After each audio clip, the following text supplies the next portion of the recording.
All right, well, thank you all for coming, and here we are at 5D. My God, it's been months getting this thing together. Anyway, so this is a really great group of people. You should have all read their bios in the program by now. I will let them introduce themselves, and they will have each a little intro with some slides or video clips, and then we will get into our presentation. What we're going to do is talk, hopefully fairly concentratedly, for a period of time, and run some video that's going to hopefully spark some conversation amongst us up here, and then we will throw it open to you guys. So I will hand it over to Lance Williams. It's a privilege to be here. To give you a little idea of my background, could you roll the video clip, please? I've worked on the technology side of filmmaking for a number of years, had a number of different kind of studio experiences. My most recent work has been at Google. I spent the last couple years working on Google Earth. And I unfortunately don't have anything to show from that experience.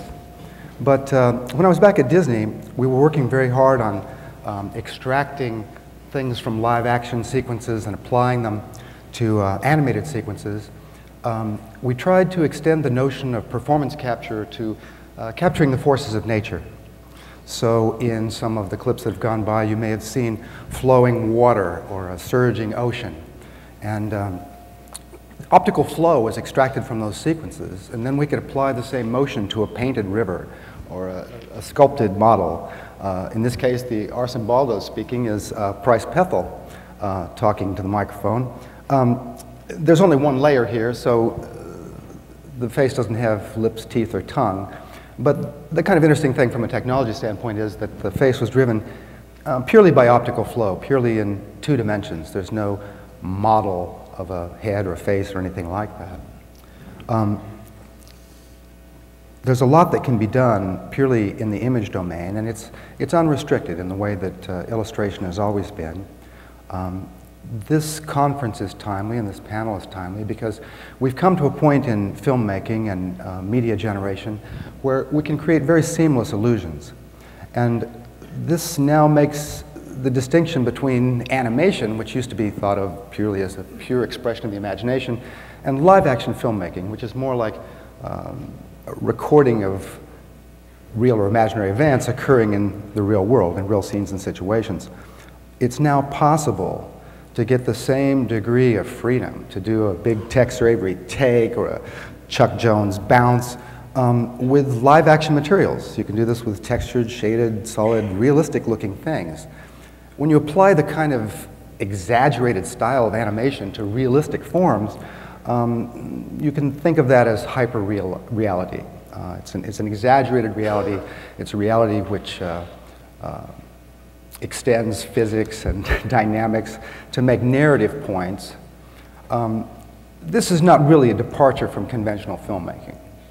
It's always been the case that if you're watching a Western and there's a fight scene in the bar, that when one cowboy kind of raises his fist from the floor and with the full force of his body propels it into the chin of another cowpoke and sends him hurtling across the bar, maybe knocking over a couple of chairs, maybe breaking the barroom mirror.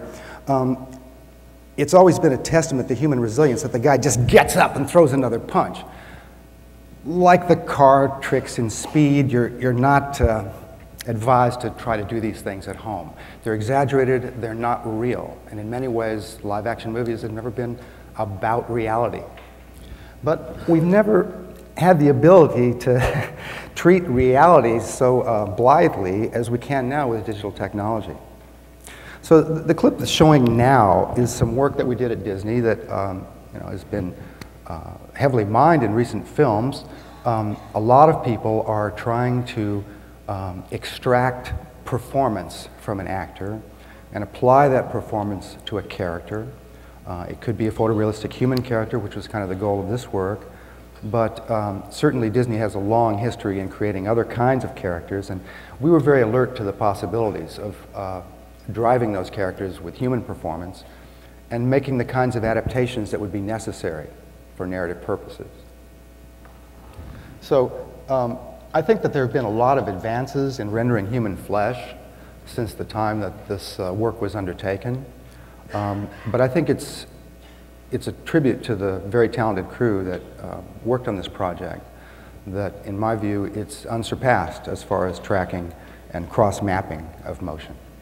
There have been some big pictures that have been made using performance capture now, and it's my feeling that we've seen nothing yet, that the degree of fidelity to the actor's intention is going to be much greater in the future, and we're going to have a lot more flexibility in applying that performance to very different visual forms.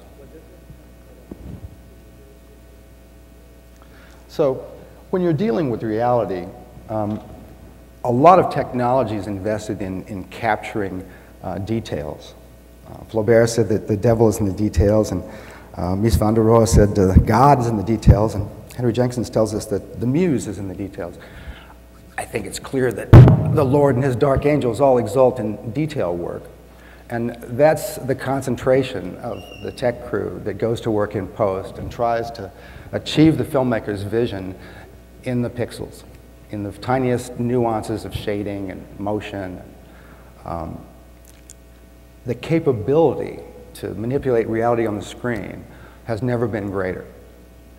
And yet, maybe there's a gap between what filmmakers can deliver on the screen and what audiences expect, what they want to see.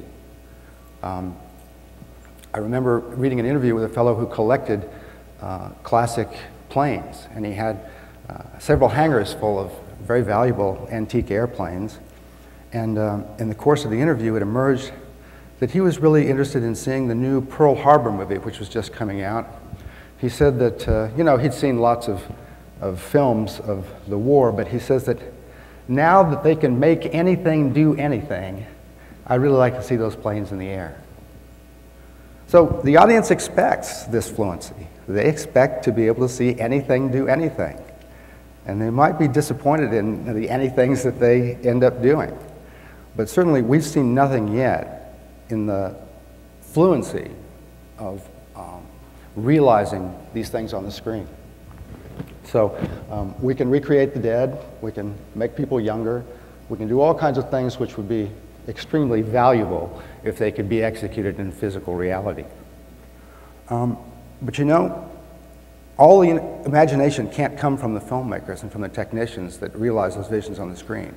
Unless the film invokes the audience's imagination, unless they're called upon to participate, unless they have some blanks to fill in, then they're more and more passive and removed from the entertainment than they've ever been. And that's perhaps the hazard that we're facing at the moment and the subject of John's concern in this discussion.